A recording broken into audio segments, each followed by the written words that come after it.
Hello everyone, welcome to EduTap and welcome to the session of JAP AFM YouTube series जहाँ पे हम 10 minutes में important topics cover करते हैं। Last class में हमने पढ़ा था चैप्टर 6 डेप्रिसिएशन मेथड्स पार्ट 1। आज हम कंटिन्यू करेंगे पार्ट 2 के साथ।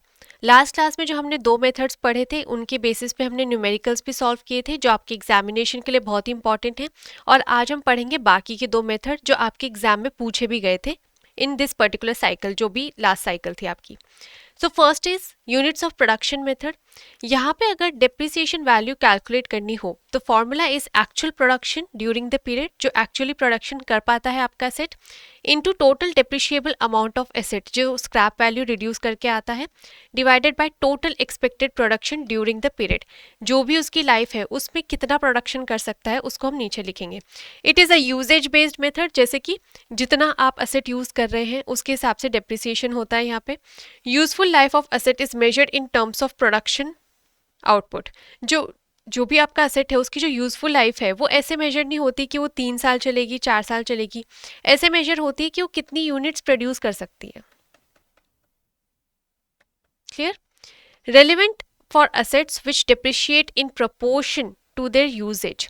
जो भी एसेट है वो उस हिसाब से डिप्रिशिएट हो जितना उसको यूज किया जा रहा है, तब ये जो मेथड है ये एप्लीकेबल है। A company A buys a pen production machine which can manufacture 10 lakh pens before it is scrapped. Purchase price of machine is rupees 1 lakh while the scrap value is rupees 10,000. During the first year, 2 lakh pens are produced by the machine. What will be the depreciation amount in the first year? तो सिर्फ पहले साल का depreciation amount पूछा है, तो यहाँ पे 10 लाख जो पेन्स है वो टोटल प्रोड्यूस कर पाते हैं। जो 1 लाख है क्या है? परचेज प्राइस है, while the scrap value is 10,000। तो हमारी जो डेप्रिशिएबल अमाउंट होगा, डेप्रिशिएबल अमाउंट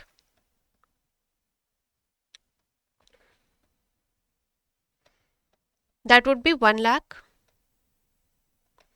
लेस 10,000, तो कितना हो गया? 90,000। अब हम इसे फॉर्मूला में यूज करेंगे, तो क्या है डेप्रिसिएशन वैल्यू निकालने के लिए? Actual production during the year. Actual production कर कितनी रही है? 2 लाख पेन्स। 2 लाख पेन्स, ठीक है। तो 2 lakh pen multiplied by total depreciable amount of asset कितना निकाला था अभी हमने? 1 lakh less 10,000, that is 90,000, divide by total expected production during the period. जितना भी उसका पीरियड है उसमें कितना प्रोडक्शन कर सकती है, that is 10 lakh pens. 10 lakh pens. तो व्हाट विल गेट? ये कट हो गया, 9 टू ज़ा 1800, 18,000, राइट। 18,000 आपका क्या है? डेप्रिशिएबल अमाउंट है फॉर द फर्स्ट ईयर। ऐसे ही सेकेंड मेथड है सम ऑफ ईयर्स डिजिट मेथड। इसमें क्या करते हैं, जितने भी साल होते हैं उस असेट के उनको ऐड कर देते हैं। Depreciation value in the nth year is n divided by sum of all the years in useful life. This method is used to calculate depreciation of an asset that assumes higher depreciation charge and greater tax benefit in the early years of asset life. ये कहाँ के लिए suitable है? जहाँ पे initial years में ज़्यादा जो है टैक्स बेनिफिट मिल सके और डेप्रिसिएशन चार्ज जो होता है हायर होता है, इसलिए ये मेथड पर्टिकुलरली अलाउ नहीं करता हमारा अकाउंटिंग स्टैंडर्ड, ठीक है। फिर भी इस पे क्वेश्चन आया था आपके एग्जाम में, न्यूमेरिकल बेस्ड ही, तो ऐसा नहीं है कि अलाउ नहीं करता तो आपके एग्जाम में भी नहीं पूछा जाएगा, पूछा जा सकता है, ठीक है। पहली बार ये क्वेश्चन आया था और देखने को मिला था in numerical form. So company A buys a computer for 5,000 for useful life of 3 years after which it can be resold for 200। 5,000 का हमने खरीदा जिसकी एक्सपेक्टेड लाइफ 3 साल है और हम उसको रीसेल कितने में कर सकते हैं? 200 रुपीज़ में। Calculate depreciation for all 3 years using sum of years digit method. तो 3 साल है तो 3 third year plus second year plus first year, इसको कहते हैं सम ऑफ ईयर डिजिट। मतलब जितने भी साल हैं उनके सम कर दो, पहले साल का, दूसरे साल का, तीसरे साल का, इट इज टोटल 6, ठीक है। अब कैलकुलेट करेंगे डेप्रिसिएशन। तो डेप्रिसिएशन किस पे करेंगे? असेट पे करेंगे। जो डेप्रिशिएबल अमाउंट है क्या है? 5,000 लेस स्क्रैप वैल्यू और can say resale value, you will get 4,800, ठीक है। अब 4,800 पे पहले साल में जो हम डेप्रिसिएशन चार्ज करेंगे तो क्या होगा? वो 3/6।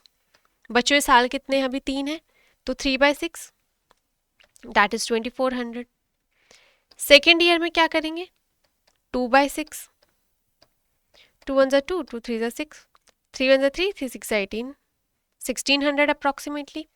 और थर्ड ईयर में 4800 into 1/6 that is 800।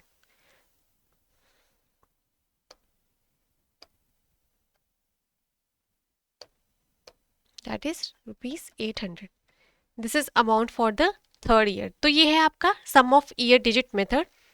Now here is a question for you. XYZ Limited purchases a bolt production machine. This machine can manufacture 10 lakh bolts, after which it can be scrapped. The purchase price of the machine is rupees 1 lakh. Scrap value is 10,000. During the first year of production, the machine produces 4 lakh bolts.